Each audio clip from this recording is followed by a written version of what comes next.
Sadgurave Namaha. Om Shri Gurubhyo Namaha. Om Samastajana Kalyane Niratam Karunamayam Namami Chinmayam Devam Sadguru Brahma Viparam. Hari Om and salutations to all of you present here. Welcome to this talk on being consistent in life. Before we begin, just I want to know how many of you are new to Chinmay Mission who have come for the first time for any talk of Chinmay Mission. Thank you. And how many of you are members of the club here?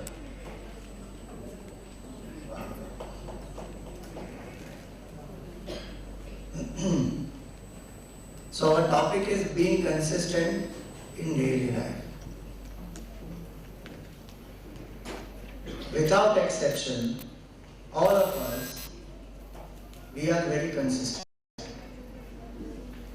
There is no doubt in it. Why? Because we are consistently inconsistent or consistently consistent. But in either case, we are consistent. So there is nothing new to be learned in being consistent, because we are already consistent.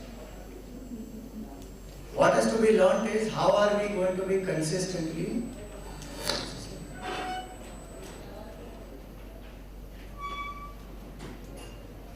So as it was said in the introduction, consistency is inevitable. If we want to achieve anything great in life, the distance between my goal and my achievement is consistency. One of the distance. There are many other factors, but consistently one has to be able to pursue that goal. Even ordinary achievements in the world, our basic needs, our day-to-day requirements also have to have consistency. What to talk about a higher goal or anything which we want to achieve which is worthy. Consistent effort and hard work alone will not be sufficient. With inspiration it has to get done. So consistently, if I have to achieve anything, I need consistency and I need inspiration. I need both. So we are going to see in this journey how that will be possible. Consistency is something which will also help us to discipline our body, mind and intellect. There is tremendous potential in all of us. We have learned that many times. Everybody tells us, infinite is our potential, infinite is our potential. Scientifically it is said our brain processes 2 billion bits of information every minute. But we are aware only of 2000 of them. Though the brain is processing, but we are not aware of it. Our attention, our alertness is not there. When a person puts himself or herself through consistency,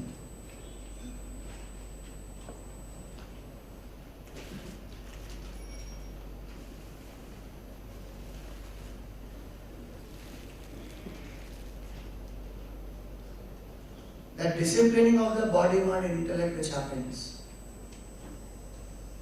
that person's potential will start manifesting.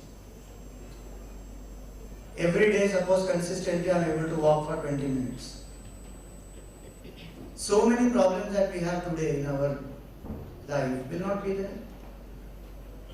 Today the doctors tell us, one of the major things, what do they tell us? You have to make lifestyle changes. The diseases are called lifestyle diseases. And one of the solutions is go for a walk every day, 20 minutes, apart from diet change and so many other things. If we followed that consistently from the beginning, we wouldn't land only in that situation. Same way with the mind, consistent prayer, consistent meditation, we wouldn't go through stress. Not only we wouldn't go through stress, creativity, thinking out of the box, innovative solutions, they all will happen. if the mind has been trained consistently. Intellect. To decide, one of the biggest problems in decision making is emotion overwhelms our thinking. If I train my intellect consistently, in the Gita Bhagavan says, Buddhau Sharanam Anvichya. Again and again he says that, different ways. Control the mind with the intellect, the emotion with the rational thought. Consistently, if I have trained myself, if I have studied regularly, if I have had a deeper vision of life, if I am practicing that way of life, so much more potential will manifest. Arjuna had practiced consistently archery. So he became the best archer. In night he could fight, he could shoot. Blindfolded he could shoot. He can shoot with both his hands. Physical level, in that skill, he was very consistent. But emotionally he has not trained himself. So on the day of the battle, he collapsed. 12 years he has prepared himself consistently at the physical level, at skill level. But on the day of the battle, he collapsed. Emotionally became very overwhelmed by emotions for his grandfather, his teacher. Forgot that he is a soldier.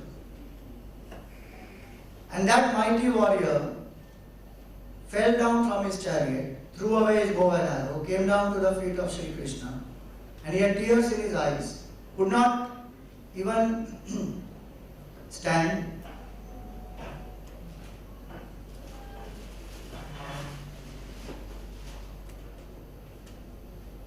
Somewhere I read, it was said that, tears are the hydraulic force by which masculine willpower is defeated by feminine water power. So that's tears. And that mighty Arjuna became such a weakling because consistently he has not trained his emotion.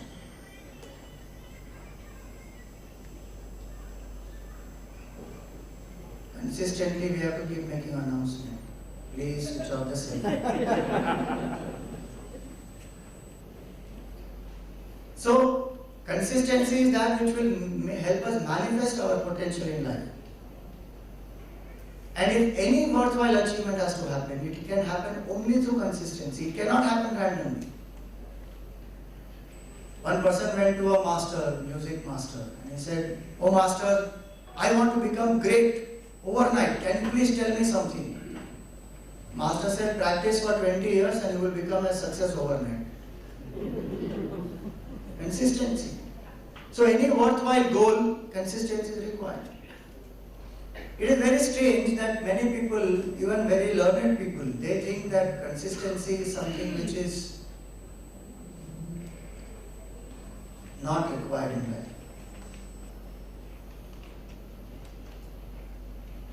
This person called Aldous Huxley, some of you may know, famous person. So what did he say? Consistency is against nature. Consistency is against life. The only completely consistent people are dead. And that's the fear many people have. If I become consistent, I will become very mechanical. That's a wrong notion. We will come to that little later. Imagine if consistency was against nature, would you and I be sitting here? Heart decides, why should I beat consistently? 72 times per minute minimum. I won't beat. In nature, everything works in consistency. There is spontaneity and there is consistency, both. That's the beauty of nature. So consistency is not against nature. Another person said, Oscar Wilde, he said consistency is the refuge of the unimaginative. So these are some notions which are there about consistency. But in nature we find imagination, creativity, consistency, everything existing together. And that's how we also are products of nature. We can also be like that. With consistency we can achieve everything. Even in relationships, trust is built only on consistency. If somebody says something, doesn't do that, will a trust build? One of the most important qualities a parent must have is consistency. Because a child looks at the parent and grasps. A teacher must have consistency. Leader must have consistency. In corporate world, if you see, lot of achievement and secret of success, if you read, you will find consistency will be mentioned in that. One of the key qualities of a leader is consistency. Consistency of the vision if it is not there, consistency of purpose if it is not there, consistency in efforts if it is not there, one can't achieve anything. Hence we find that consistency is something very, very important. And whether I choose to live a life which is very disciplined or I choose to live a life which is very spontaneous, in both I need to be consistent. I won't go more into the details of consistency, why it is required, all of us know that. Let us go into how to be consistent. What I am going to share with you is something which I am also implementing, trying to implement many of these points and get consistent. In some areas of life we are consistent, in some we desire to be consistent. So it's a sharing which we are going to have. Different methods will apply to different people. So first and foremost, the most important, if one factor has to be chosen for consistency, it is I must have an emotionally compelling vision or a purpose. The first word is important, emotional. It has to be emotionally compelling to me, not informative. I want to go for a walk every morning. Doctor also tells me, I also know it, but if I don't feel for it, I will not do it. I will wake up for sure in the morning, but I will not go for a walk. Get up, back to sleep. Somebody said the only exercise I do is jump to conclusions. The person doesn't feel how information wise or even little bit of external push, willpower. For some days the person will do, but if it is emotionally compelling, then that person will do it. Nobody has to tell that person. Our Gurudev, for 40 years, 42 years, he served from 1951 to 1993, served the society. For 42 years, the person woke up at 3:30 in the morning. As soon as he wakes up, he will chant Om 3 times, loudly. Go for the bath, come back, and start writing letters. He used to call his table as his altar. Letter pad, pen, envelopes, stamp, that is his puja samagri. And he used to write every day 100 to 150 letters he would reply. Consistently, 42 years. And no mechanicalness in that. If you see some of his letters, so wonderful they are. So that's the power of discipline. Because emotion is compelling, that the love for people is so much that he started sharing the knowledge with people, brought the knowledge from the Himalayas to the plains to the common people. Because emotionally compelling vision. Then the person does not think, oh my God, I have to do this. One doesn't drag oneself through that. Because emotionally one is motivated. One just gets up and just does it. There is a joy in that. So first requirement is, I must have an emotionally compelling vision. It could be for anything that I want to be consistent in. What is my emotion in that? Whether I want to lose weight, I want to follow diet, I want to do jogging, I want to pray daily, or I want to be consistent in my efforts to improve my concentration, overcome my anger, be consistent in my sales, be consistent in my clearing up of emails. So many things. A project I am working on, which is a long-term project, 4-5 years project, consistently I have to keep working. Anything. What is my emotion involved in that? Does it compel me emotionally? Does it make me feel inspired emotionally? Many of us live our days on autopilot. Think about it and ask yourself, what is that for which you will wake up tomorrow morning? Is there a compelling vision which will make me wake up? And this is what I want to wake up for. This is what I want to do. That compelling vision will bring consistency. And for that vision, whatever needs to be done will be done out of love. So even if it is like, I have to have fitness, I have to get back to my fitness. Emotionally, I feel for it. I love doing that. I will start doing it. So one is to discover an emotionally compelling vision, emotion of love for what I want to be consistent in. Second aspect is, if I can't bring myself to that vision that way, can I keep thinking about the benefits of that desired goal? A particular subject I may not like. A particular type of work I may do, I may not want to do that.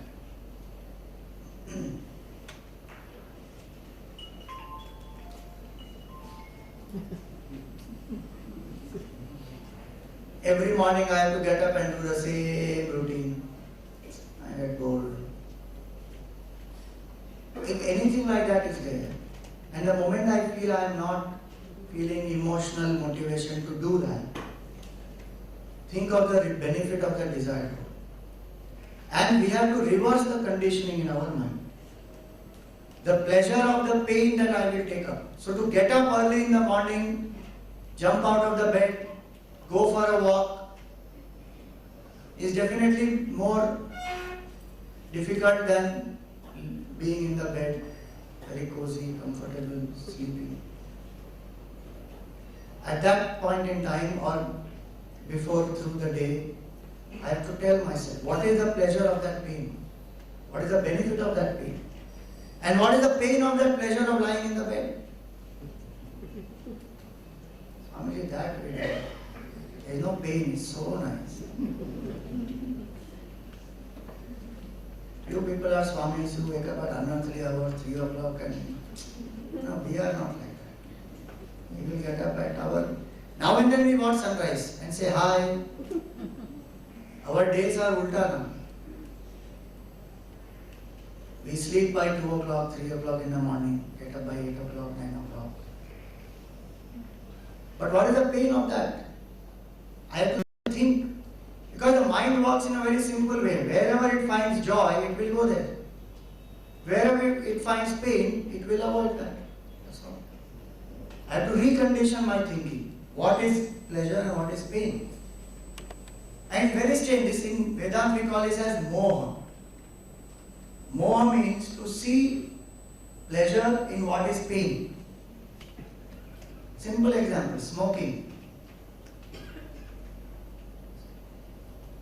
Drinking. There is some pleasure in that apparently, but how much pain? And for what all reason one drinks?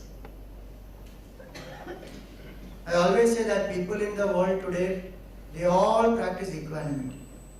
All means whoever is doing that, they practice equanimity.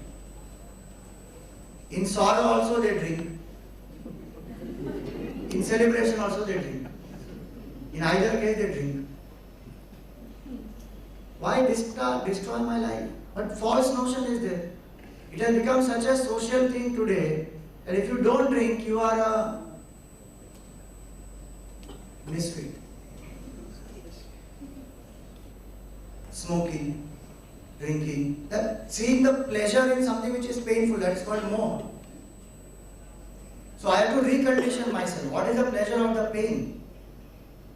And if I have to say something impulsively, it's very easy. Somebody told me something, I know this person is irritating to me and all the time provokes me. Now to say something and immediately react, that is natural to me. Now if I am working on that for patience and controlling my impulsiveness, it's not easy to hold back. But I have to tell myself, what is the joy of that control that I have? And what is the pain of losing that control? Disturbing myself, disturbing other people. And that person goes away, saying what that person said. Now I am gone constantly disturbed. This is called reversing the condition. See the pleasure of the pain and pain of the pleasure. Then the mind will slowly turn. Books like Bhaj Govindam are meant for that. We have given exaggerated value, inflated value to so many things, and we are bound by them. Money is required, no doubt. But it is said that the love of wealth has made the wealth of love disappear from our life. How much money is required? Over relationships, over health, over so many other important aspects. Because I have given that much exaggerated value, and then I complain that I am not being able to be consistent in my exercise, in my work, in my other things. Because this inflated value takes away all my time and energy. I have to deflate that and bring it to its normalcy. This is called Pratipaksha Bhavana in Vedanta. To see the limitation of something which I am very attached to. The reason why we are not able to be consistent is because we are attached to certain ways of thinking, ways of living, ways of doing. One girl asked one boy that, will you marry me if my father doesn't give you money? He says, yeah, I will marry you. Even if your father doesn't give and your uncle gives, it's okay, but I will still marry you. The people, we all condition ourselves, with so many things and give them such importance that the balance of life, the balanced view of life is gone. Then we get attached to certain aspects. So to deflate that, we need to uncondition. See the pleasure of pain, pain of pleasure. Third thing is what Gita says so beautifully. If I can love the act for itself. In the beginning, I may not love jogging for the sake of jogging. I may love the reward of jogging. And after 2 months, consistently when I jog, and on this particular day, this wedding is there, and I'm going to go to that wedding and just look at it. I will be the showstopper, 100%. People have to look at me and say, wow, you lost so much.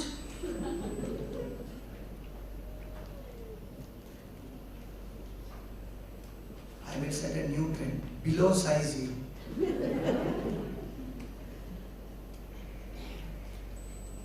Now that love of the reward is pushing me to do that action. So it can begin that way. What I don't like to do and I still need to be consistent, let the love of the reward push me. But it can't be that much, because you see, after some point in time, that will not motivate. So I have to shift to loving the action for itself. This is something very beautiful which is said in the Gita. Tato yuddhaya yujyasva naivam papam vapsyasi. Oh Arjun, do the action for its own sake. Just imagine if I exercise for the sake of exercise. Not because it will help me to lose weight. Not because people will praise me. Not because that, without that my blood pressure and cholesterol will not be in control. None of that.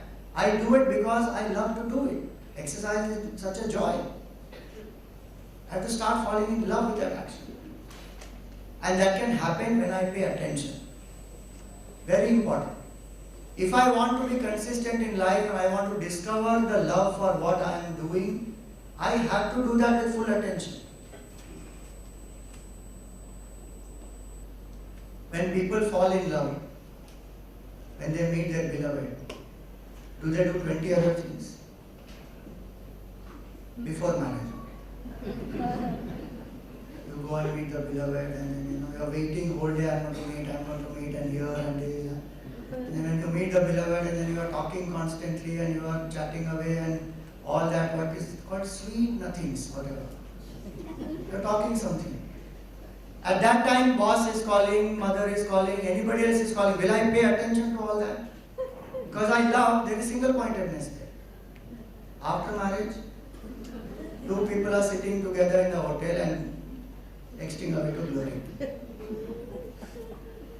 If I really love something, to discover love for something, I need to do it single pointedly. And when I do it single pointedly, the love will come. Problem with us is, we try to distract our minds with so many things. And then we want to be consistent in one thing. How that will work? While doing exercise, I put on some music and keep on listening to some music. The joy of exercising is not going to happen then. Because I am not there in exercise. Where am I? Music.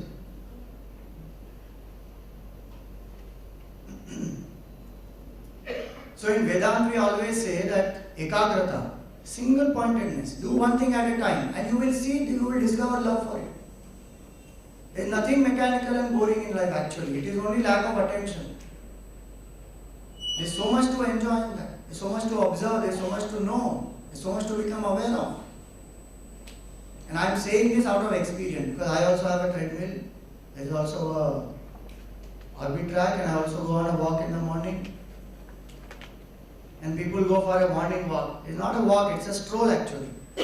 4 or 5 people happily holding hands, talking to each other. So then one should say, I'm going for morning talk, not morning walk. But I'm going to socialize. Why go and tell the doctor that, doctor, every morning I'm walking 30 minutes but still nothing is happening. You should tell doctor, every morning I'm talking for 30 minutes, nothing is happening. Then doctor can give you proper advice. So I should learn to do that one thing and fall in love with that.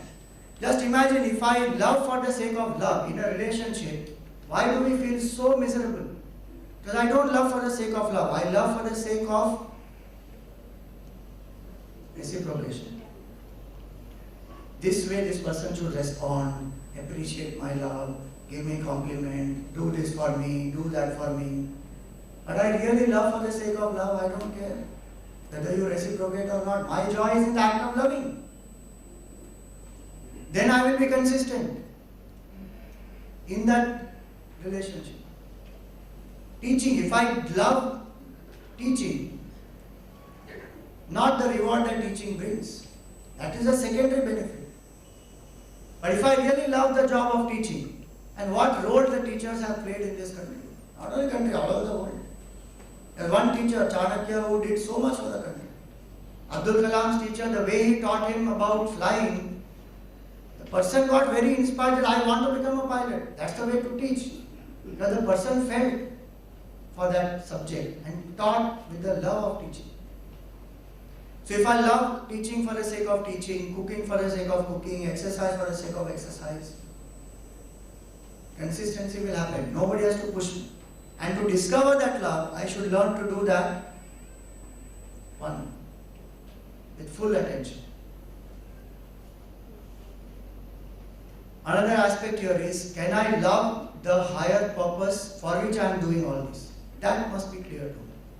Why should I maintain fitness? Why should I be loving? Why should I control anger? Why should I do one thing at a time? Why should I consistently pray? Why should I do my work consistently? For what? That's the purpose for all these. If that purpose is my evolution, if purpose is moksha, if the purpose is service to the country, if the purpose is harmony in the family, whatever higher purpose beyond me, if there is a purpose, and that purpose compels me, inspires me, to achieve that purpose, whatever needs to be done, I will do it happily. That is called devotion. Being devoted to that purpose, the best in me comes out when I have that devotion for that higher purpose. And each of us have to discover that higher purpose for ourselves. And no matter what that purpose is, one purpose is sure, that I am evolving or not. Whether I serve my country, my family, many people ask, Swamiji, I did so much for my family, I do so much for my society, I did so much for my country, what did I get? You got selflessness. You got purity of mind. You got your potential to manifest. But if you are stuck with the way society recognizes, then we are stuck. Then we have forgotten all these other benefits and blessings. But they all have come into me. Because the moment I saw something higher, the ego reduces. So here is a nice small little clip of Swami Chintananji on devotion.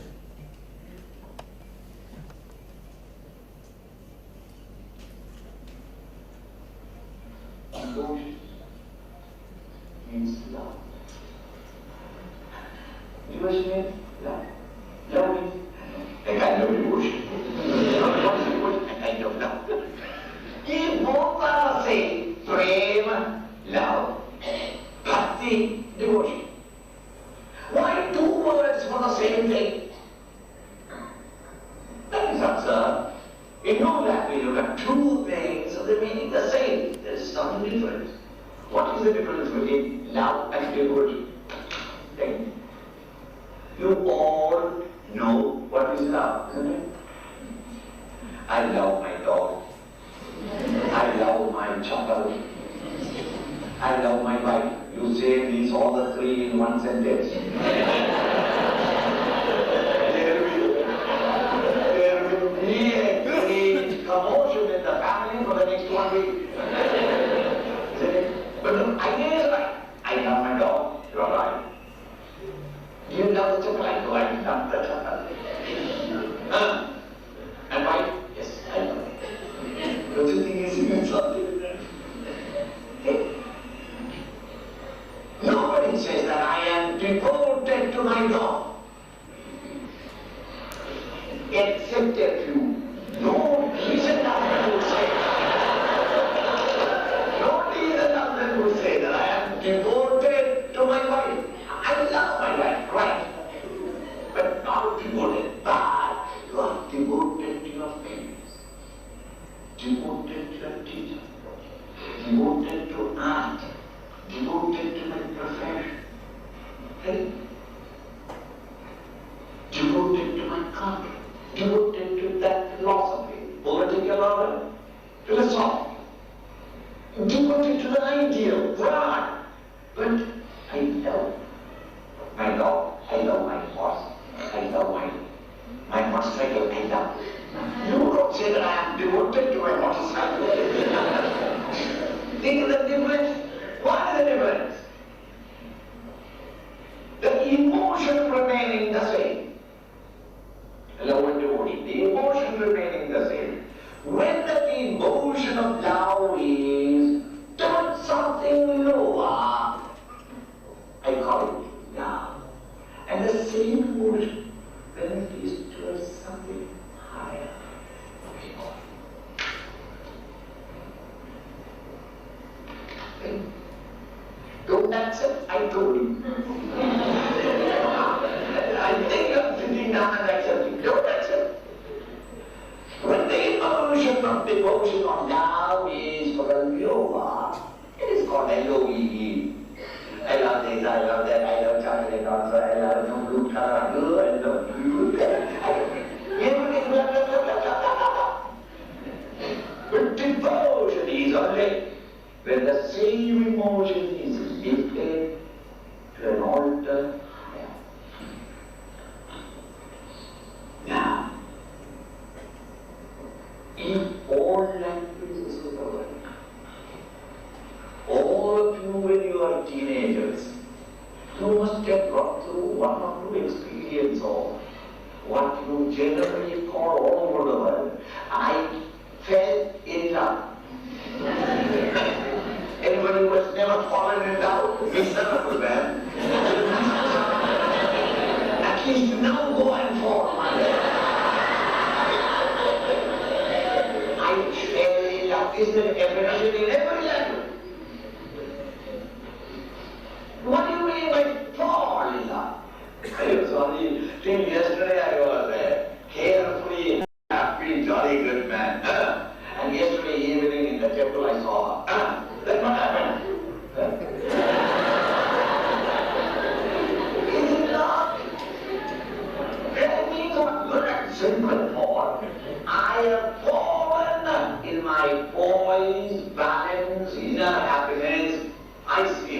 gone into confusion. I don't know now whether I will be able to manage, whether my parents will help me, how will I manage, but when you run having I have to look after that, and how will I look after that, where is the money fight, and I don't talk at all, I'm unemployed and unemployable. All the sorrows come to your mind. Then you say, I've fallen in love. Falling in love is called love, but rising in love is called love. When you become devoted to some idea, you start developing your personality. You are into stage of growth. To rise in love is called devotion. So when I got a goal, a symbol there to symbolize my beloved Lord, and when I tune up my mind to Him in devotion, I cultivate or develop my faculties more and more. You have since. So falling in love is love, rising in love is devotion. So when I am devoted to a higher ideal, then the best in me will come out. And all that I am doing, I will do for that. So if a devotee also eats, the devotee eats because the body must be fit so that I can do sadhana well. Sleeps also as a devotee. Interacts with people as a devotee. Because the person feels that I am committed to the ideal of devotion. Same way, somebody is committed to the ideal of serving the country. Everything that the person will do is for the sake of that country. Then the person doesn't think, this is boring, it can't be done, it's very difficult.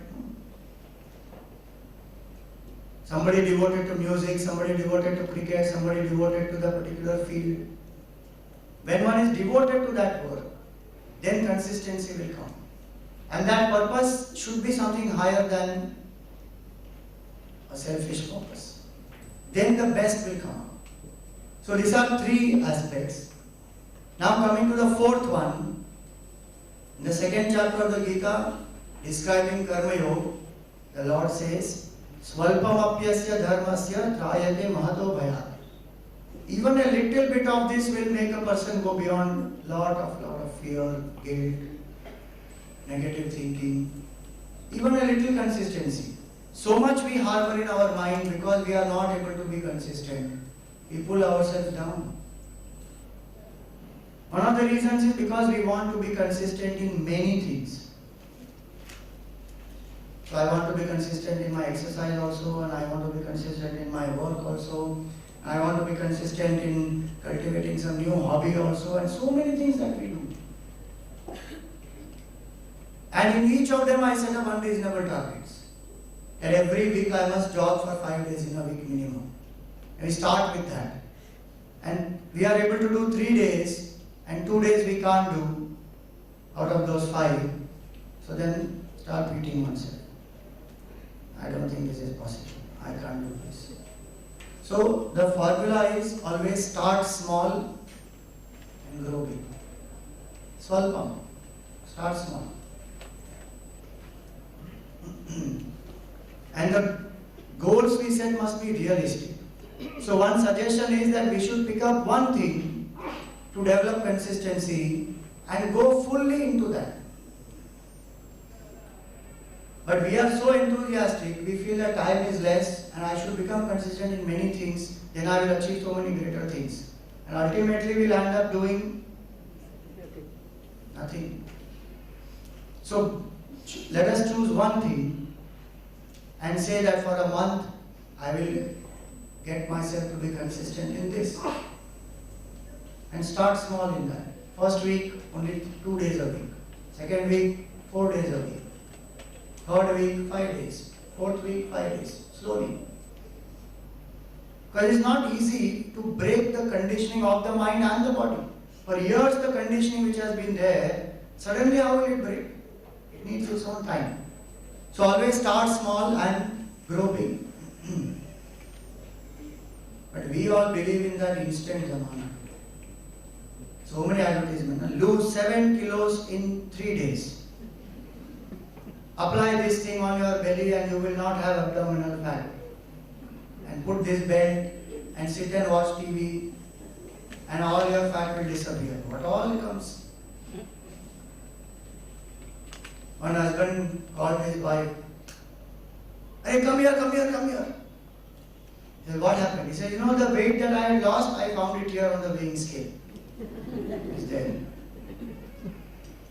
So people, all of us, what we do, we pick so many things and then want to do in all of them. That will not work.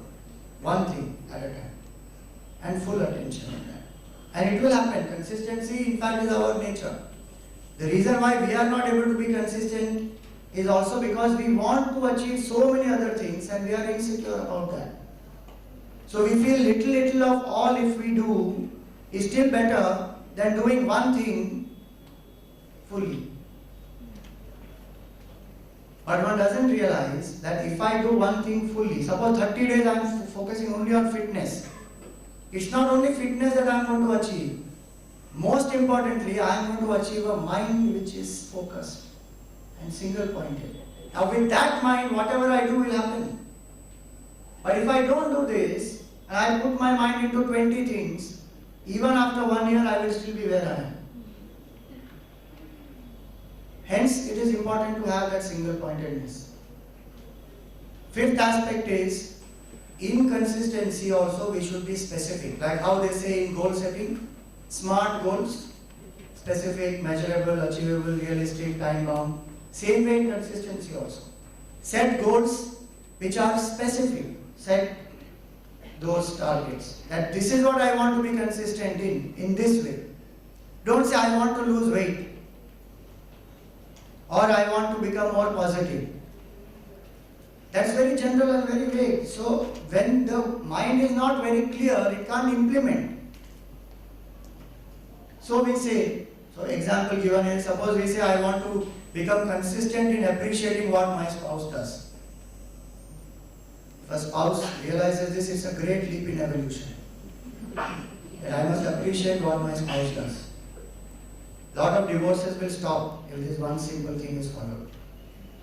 People don't appreciate easily. We want appreciation but we don't give. Such conjuncing we do. So if I say, okay, I will appreciate. Now again, that's very general. I will become very specific. Whether it is in cooking, whether it is in cleaning the house, whether it is in taking care of the children, anything. So once it becomes specific, consistency will become more easy. Our Gurudev used to say, plan your work and work out your plan. One of the other reasons why we are not consistent is because we don't plan. And not only we don't plan, even if we plan, we don't prioritize. This first, this next, this after that. Like even a day. How many of us enter the day consciously? Saying, okay, this is my day, the beginning will be this, this, this. After that is my work and there's some fluidity in that. But consciously when I go into the day, then I will not worry about other things which are to be achieved. So when I am doing exercise, let us say, walking on the treadmill or going for a morning walk on the beach or on the sea face, anywhere, in a garden, while I am walking, the mind is saying, oh, this much emails have to be cleared, this appointment has to be done, this person has to be met, I don't think I have time today for 30 minutes of workout, I think I'll stop in 10 minutes. Why? Because I am not planned, I am not prioritized, and when I am doing that activity, now my mind is going buzzer here and there. So then I stop.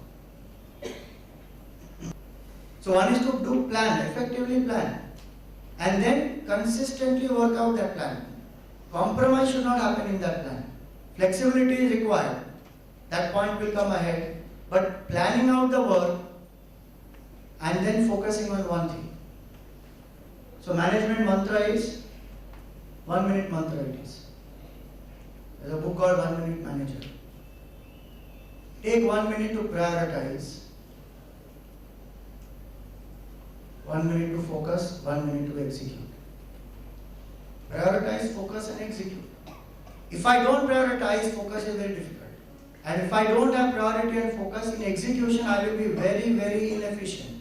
I will do one thing and jump to the next, leave that, jump to the third, leave that, come to the fourth, again come back to the first. This will keep happening. Prioritize, focus and execute. That's a beautiful mantra. And Gurudev used to do that. So we have seen Gurudev. Just imagine a multinational company has so many people working at different designations. And imagine a voluntary organization. There is no such professional staff, people consistently, daily working and all that. But the vision of that person is such that people work around him. They work consistently because they are inspired. So one person established such a huge organization because of consistency and inspiration and such flexibility in the daytime that he could accommodate everything. And he would not say, I don't have time for you. He would meet people also, answer so many letters also, and conduct meetings, do his morning talk, evening talk, meditation, everything. Not a single thing will be, not a single aspect of life will be missed out. Because the person planned very well that this much time has to be done for this, is allotted for this, not beyond that. That's the power of planning. And then finish what we start. If this one tip we follow, we will become very consistent. Finish what we start. If this policy we follow, we will not take up only so many things unnecessarily because we know we may not be able to finish. Just like food, suppose the rule is that you cannot waste food. How much will we take? Only how much we can eat. No? And if we want, we can go second helping, third helping, fourth helping. Same thing will happen to us with work. So this is based on Subhashita. It is said,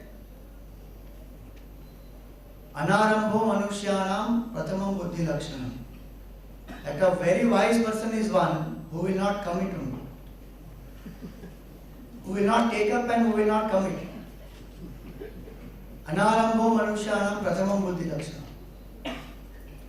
Arabdhasya Antagamanam Dvitiyam Buddhi Lakshanam. But the wisest person is who starts and who completes it till the end. That person will be successful. So one should finish what one starts. If that is my policy, I will be very careful to say no. And this is something which will save us a lot of time, effort.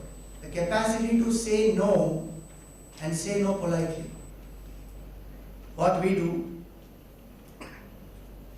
promise in haste and repent in leisure. Why do we have to be yes men to everybody? Yes. Suppose somebody says, you are, let us say, clearing some email. Somebody comes running and says, can you please do this for me? What will we do generally? Okay, I will do it. We can say, I will do it once I finish this. If I have time, then I will do it. What the other person will do then? No, you tell me, will you do it or not? You say, no, I don't know right now, this may take half an hour. After that, if I have time, I will do it. If I say that, the person will find somebody else to do it. Work is not going to stop. But I have to say yes, and then I will say, oh God, now my exercise time is gone, now I have to finish this.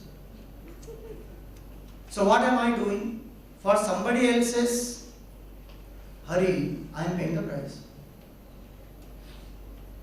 And also because I don't have the capacity to say no.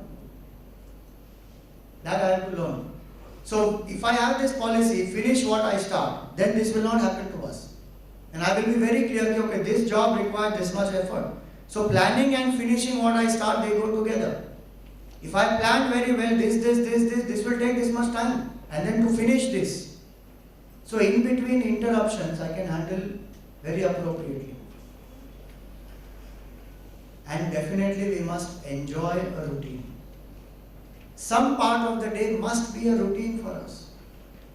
Because a routine helps me to get calm, to get centered, to get anchored, to strengthen myself from within. We generally think routine is boring. I am a very spontaneous person. No, routine is not boring. Routine in fact is something which is very good. But our problem is we have not been taught the way to enjoy the routine. We have been taught it in a hard way, the discipline. So then we get fed up with routine. So you have to sleep at this time, get up at this time, do this at this time. They become boring mechanical. But if I do it with that understanding, that sleep early, get up early is such a good lifestyle to live, and so much more can be accomplished. Do you know that if you wake up 2 hours early, you live 10 years longer? Means time-wise, you have 10 years more, time-wise. Not that if you are going to live till 60, you live till 70. In that 60 years, you are living a life of 70 years. It's like that, no? You buy one soap, 30% extra free.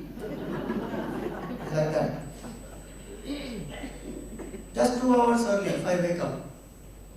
Doesn't mean I have to cut on my sleep, which means I have to sleep early. If I am sleeping at 12 o'clock, sleep at 10 o'clock, get up at 4 o'clock, 5 o'clock. And there is nobody to disturb. Do all the work possible. So that way if I fix a routine, okay, these 4 hours, if you read the biographies and if you read the secrets of success of great achievers, you will find that the way they use the first 3 hours of the morning,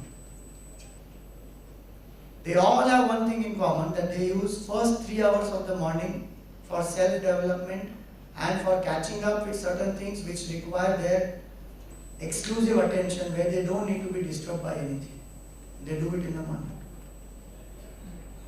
So certain part of it should be a routine. And 3 hours is a good time.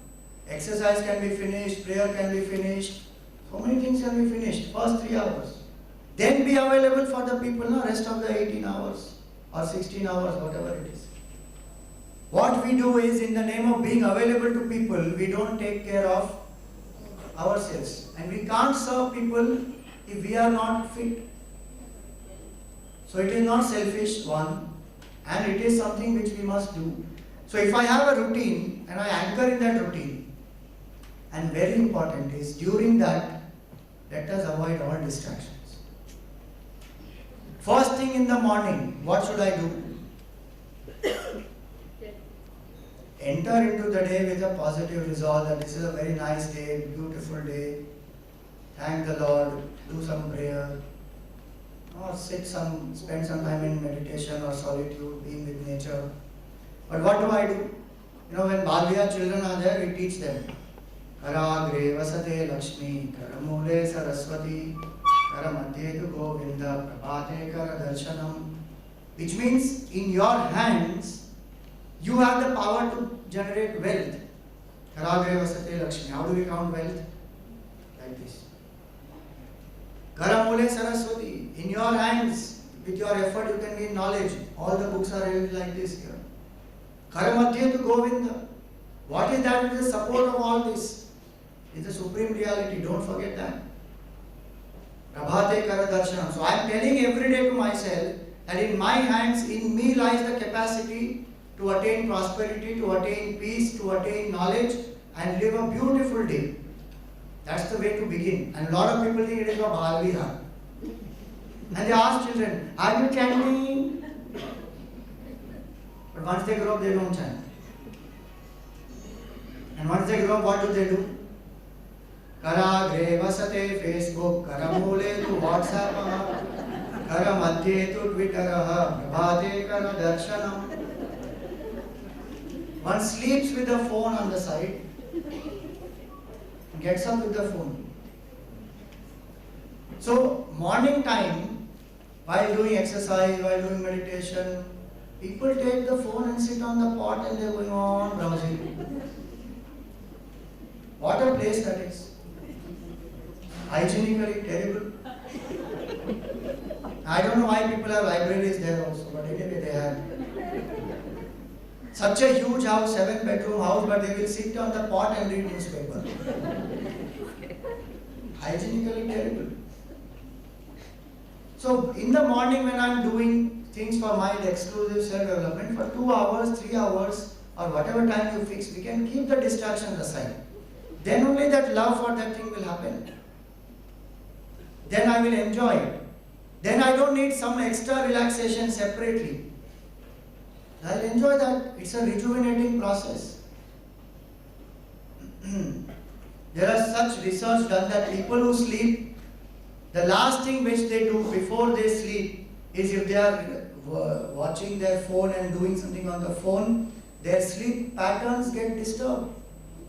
You see that research which is there, so much details they have given in that. That those serotonin, then not serotonin, sorry, some other sleep hormones which are there, they don't get secreted only because the body is very alert.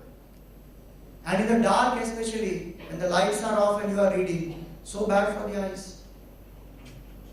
So we need to keep these things away and focus on our self-development. 9th one is the willpower. I put this purposely as a 9th point, not in the beginning, because people think consistency is a matter of willpower. There is no doubt willpower required, but consistency is more of a feeling part. So I am as hard as my will is, so I must build my willpower. There is no doubt in that. I must push myself. If I say that, okay, 30 days I will go in the morning for a walk, I must ensure that I do it. The concept of vrata is meant for that. When people say, that 30 days I will do this, or 1 year, in Jains they have Badha. Badha means I will not do this. Or every Ekadashi I will do Upvas. And on Ekadashi day only a big party will be planned in our house. And one curses what. But one builds a willpower. So willpower must be developed, and for that whatever vrata I can take up, I must do that. Many times in the morning one feels, I can't do it. So 3 times now, together all of us will chant this mantra. It's a mantra to develop willpower and to be consistent. Whenever you feel little low, you're not up to the mark to do that work, this mantra has to be told to oneself. 3 times all of you loudly, we all repeat together. I can, I must, I will. I can, I must, I will. I can, I must, I will. I can, I must, I will. Keep telling this to yourself. I can, I must, and I will. Before going to sleep in the night, tell this. I can get up, I must get up, I will get up. Early in the morning. Don't say anyway I will get up. I will get up. Whenever I want. I can get up early, I will get up early, and I must get up early. In management, this is called 360-degree turn. Nowadays they have a 360 evaluation. 360. People who are not consistent, who are not having that willpower, they will say, can I do it? Must I do it? Will I be able to do it? I don't think I can do it. Back to sleep. No. I can, I must, I will. If you want, you put that mantra in your bedroom, office, wherever you like. I can, I must, I will, because it's natural for all of us. Our motivation goes through ups and downs. Something I need to pull myself. I can, I must, and I will. Visualization is another powerful method. Visualize consistently that you are being consistent in that work, and it will work. If you visualize every day that yes, I am able to do this, I am following the diet consistently. Suppose you have to lose weight and some prescribed diet is there, and you visualize that I am doing it. Every day I am doing my work consistently with inspiration.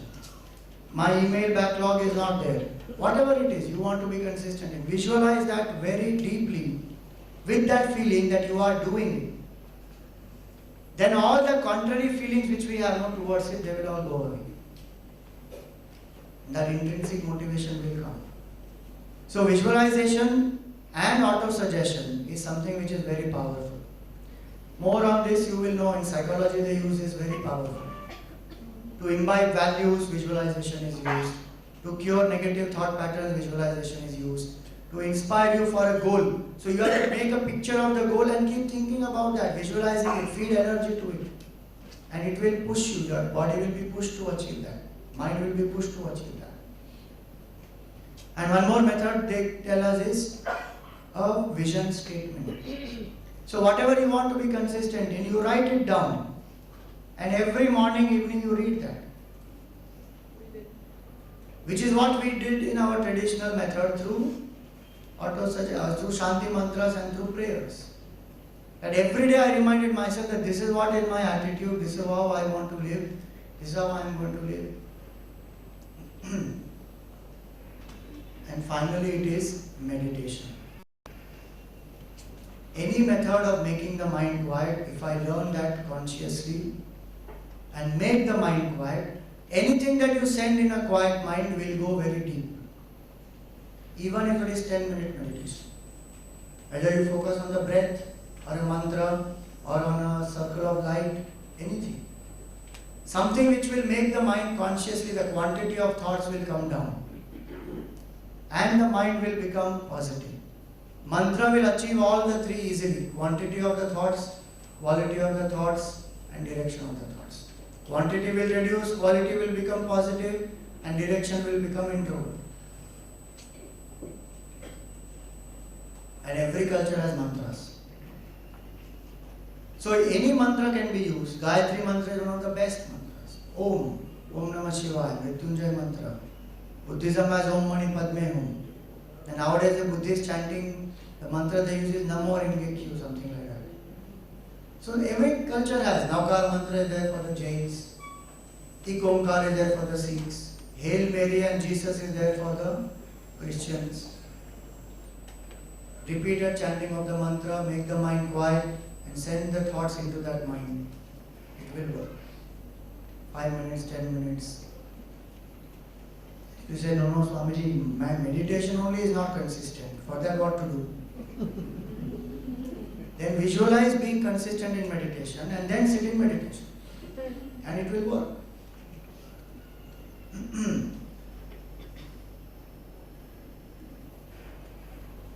Hold yourself accountable. This is another thing which I apply, which works very well. You have to print a sheet, day-wise. And that sheet when you print, suppose I want to walk every day. Suppose one parameter I want to take up in 1 month. It may be walking, meditation, anything. I write that and print the days. And when I do that every day, whichever day I have done it, I have to put a tick, done. Whichever day I don't do it, cross.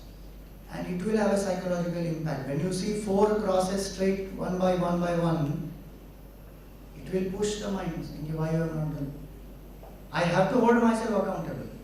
If I say, nahi, chalta hai, Swamiji said, take it easy, slowly, dhire. No. I have to hold myself accountable. If I don't do it that day, I must avoid whatever I love the most.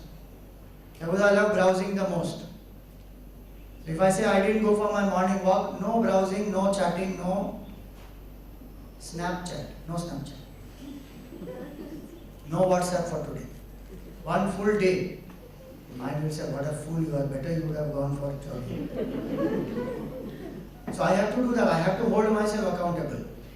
Whatever is measured, growth can happen in that very faster. Whatever is not measured, growth will not happen faster in that. That's human mind psychology.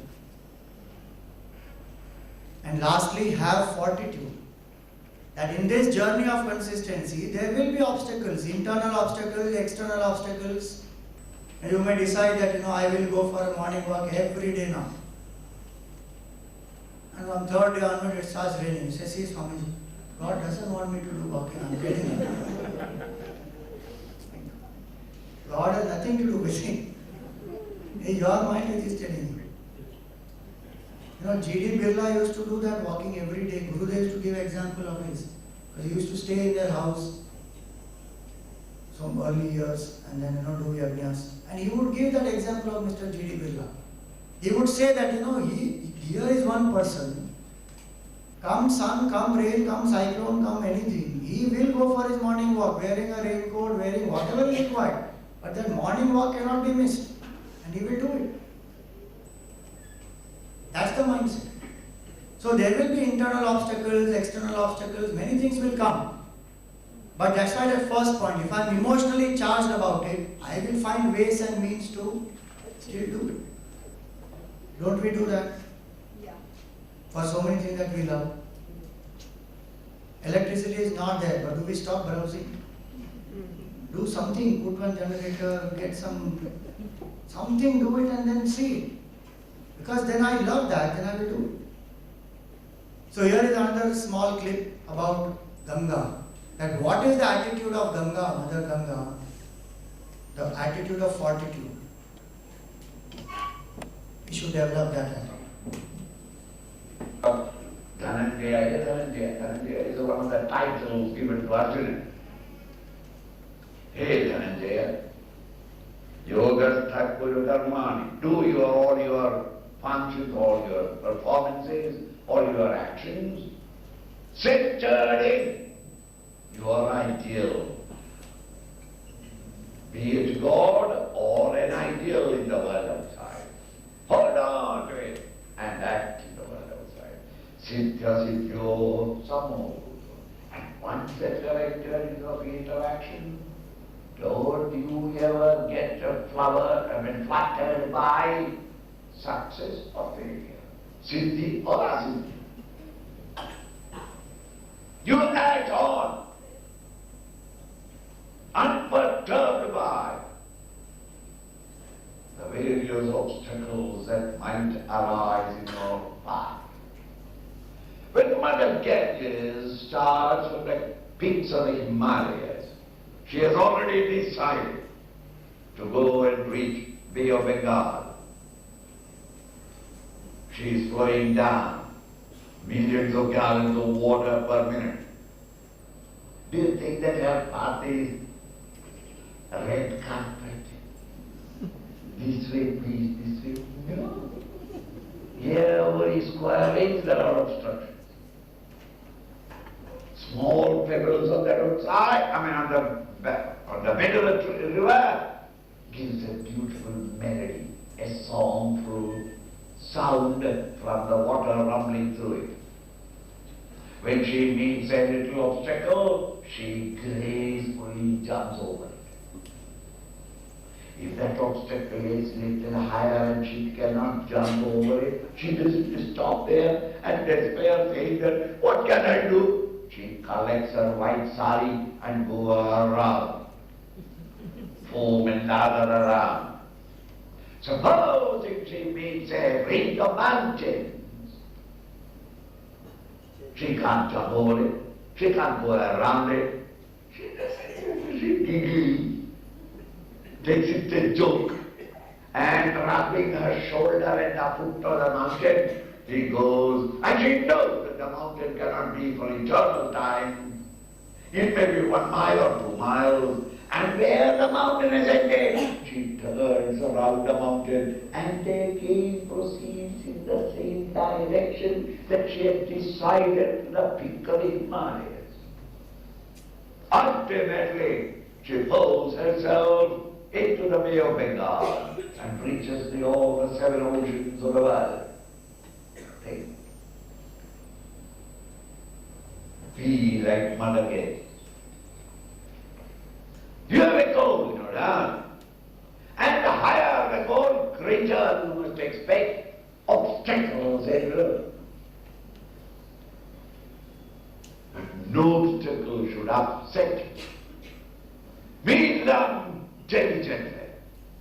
Where it can be jumped over, jump over. If you cannot go around it, you will not wait, proceed, and when the obstacle is ended, turn again and continue your life. That is the way to achieve things. Achieving great things in life cannot happen by eating and sleeping. And then say that I am an unlucky man, nothing is happening, what can I do, Swamiji? Bad times have come, the stars are not all right, the local people are not supporting. It's all stupid excuses.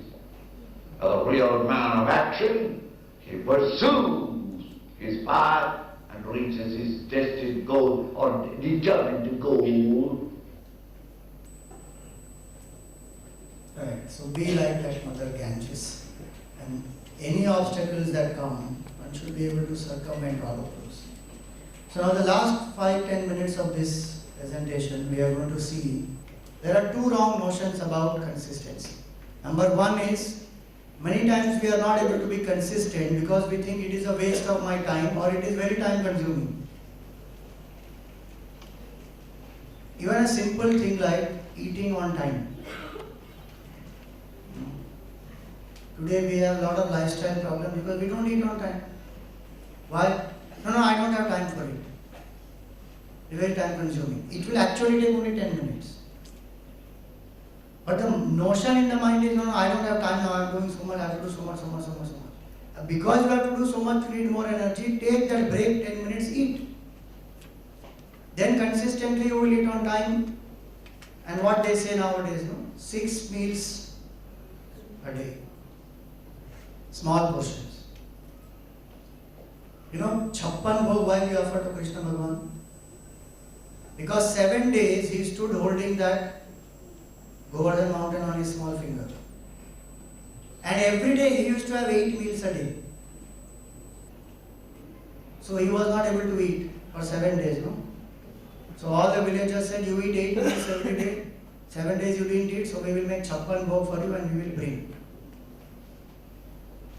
So dietitians will get there. From 3 they came to 4, from 4 to 6, now 6 to 8 meals. So if I tell myself that I need to do this, 8 meals a day, 6 meals a day, whatever it is, it will take very less time. It is not time consuming. And it is not away from my goal. Like exercising is not a waste of time. It will make me more sharp to give better performance in whatever I am doing. So it's not contrary to my thinking, to my goal. That's a wrong notion, that's why we are not consistent. And second wrong notion is it will make me rigid and mechanical. It will not. It will bring such sharpness in that personality, and if I do it with full attention, I will love so much that I will be more creative. The minds which follow discipline, you just see Gurudev's life, how creative he was, my goodness. We have just released a book called Yours Forever. In that his letters are there. How he has written letters to the children so creatively, he has drawn so many things. And unimaginable types of replies he has given.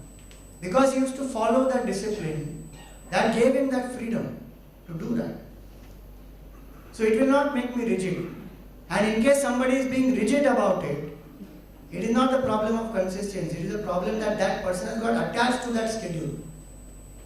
That's not the problem of the schedule. The problem is that person has got attached to that way of doing things. That is the attachment that that person has developed. Hence we must be what we call nowadays is flexibly certain. Flexibly certain means what? I am certain of doing these things, and I am flexible through the day. That is called flexibly being certain. It will not make me rigid.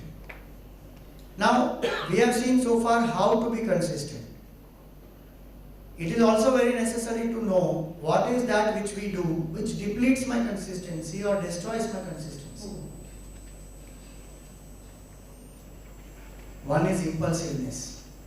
Not being able to control impulsiveness, even if I have planned 20 things to do, if I cannot control impulsiveness, I cannot be consistent. In the name of spontaneity, in the name of being fresh, in the name of flexibility, or in the name of doing what I feel like, I don't allow the mind to settle into a routine. That impulsiveness is that which takes away my consistency. And one has to carefully work towards that. Like it is very tempting, I give you my example. It is very tempting in the morning to take the newspaper and open and read. Want to know what has happened. So that morning 1-2 hours which are exclusively dedicated for exercise, meditation and all that, that unnecessarily they go away in sitting and reading the newspaper and feeling tired and then going to sleep for another half an hour. So then one has understood, okay, that is not something which one should do. That is just being done impulsively, then you put aside.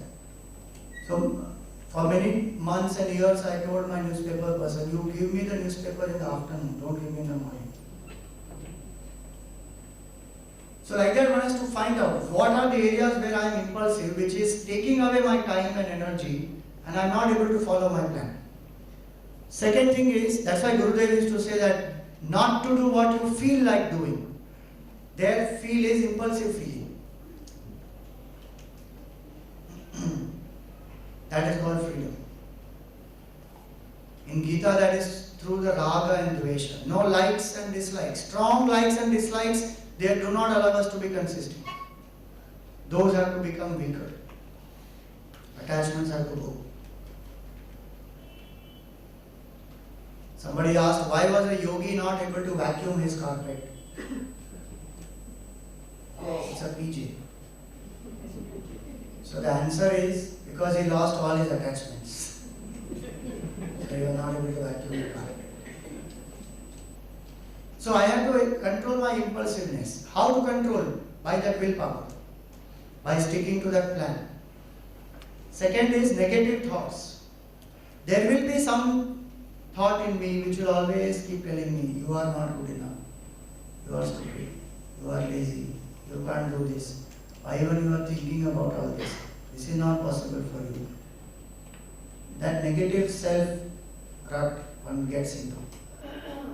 Especially when we try and set such unrealistic goals and we are not able to achieve them, then all the more it takes a beating, self-confidence.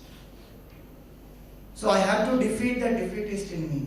That defeatist which keeps on saying you are not good enough. The moment I come into a negative thought pattern, I will not want to be consistent. Because I don't like myself. And when I don't like myself, why should I be consistent? Why should I do exercise? I don't like myself. That self-defeating thoughts must be reduced and eliminated.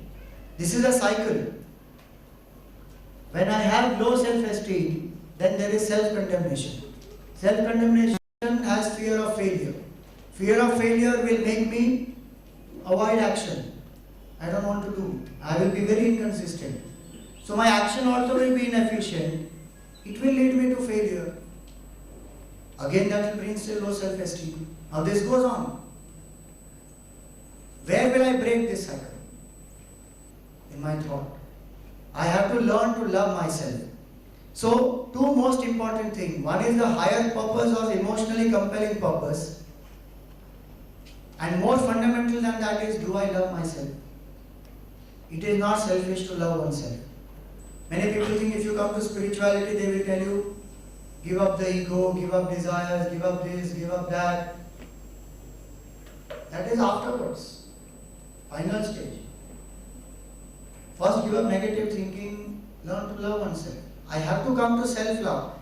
Lot of problems in the world today, whether in individual life, relationships, in the nation, in the world, they are because people don't love themselves, they don't have healthy self-esteem. And because we don't have self-love, we depend on other people. We cling to them. We want their appreciation, we want their praise. And then we don't get it, so then we feel bitter and all that complication starts. So if I really love myself, that's the second thing to do, is whenever I get into a negative rut, stop that. Chant a mantra or bring that positive mantra, I can, I must, I will, or bring positive thoughts. Recollect what all your achievements were, feel grateful.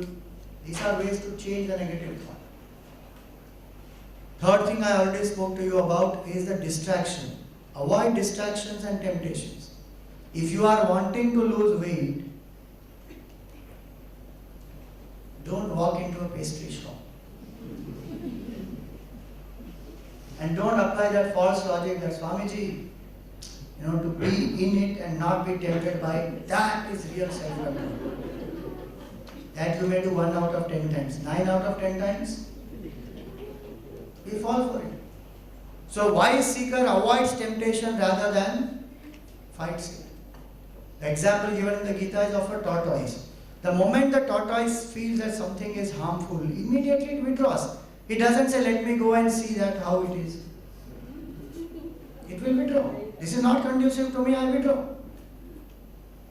I must do that. So avoid distractions and temptations.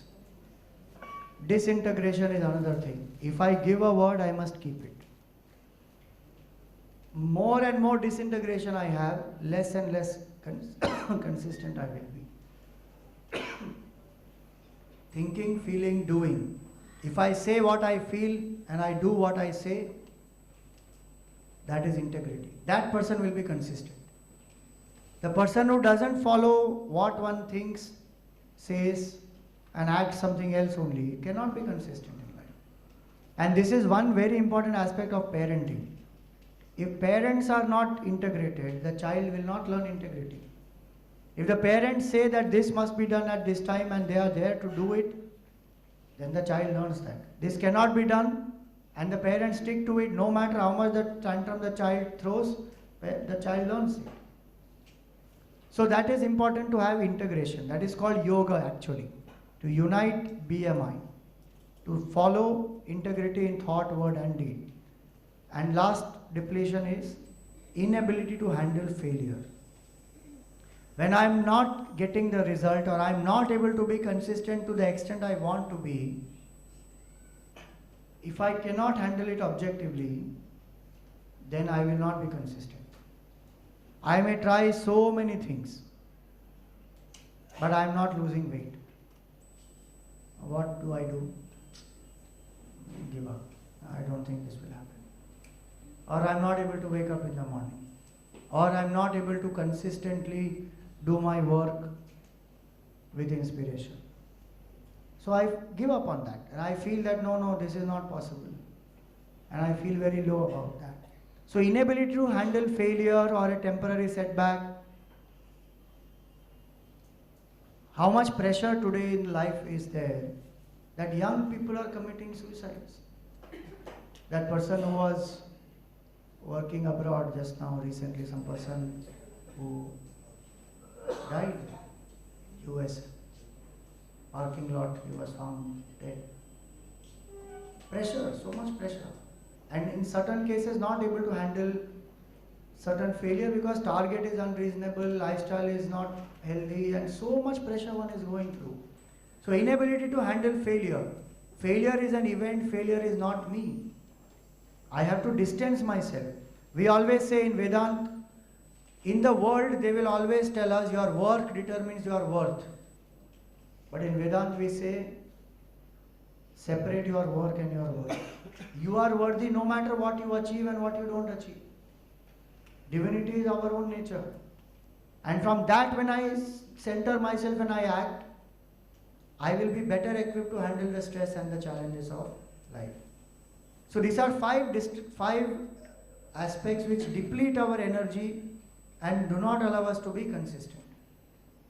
So we have seen why consistency, how to be consistent, wrong notions about consistency and what depletes my consistency. The last thing to do is what Gita says in 3rd chapter, Niyatam Kuru Karmatvam. Just stick to that obligatory duty and do it consistently. When I do what I have to do, then I can do what I want to do. Life will bring that freedom. We feel that if I keep on doing what I have to do, I will not have enough time. It is not true. Maybe I have less time, depending on what stage of life I am. Let us say as a parent, whole time goes away in bringing up the children. But after a certain age, when children are grown up, then I have not enough time. And I have the satisfaction that I have done my duty as a parent. Provided I grow out of parenthood. Children grow out of childhood, parents don't grow out of parenthood. So anyway, the point is when I do what I have to, then I will have time to do what I want to. Hence Gita says, Niyatam Kuru Karma Tvam. Arjun, stick to your obligatory duty and do it consistently. So may all of us be consistently consistent. And may God's grace and Gurudev's blessings be with all of us. And through consistency, may we achieve our spiritual goals and material goals and achieve peace and prosperity together. Thank you very much.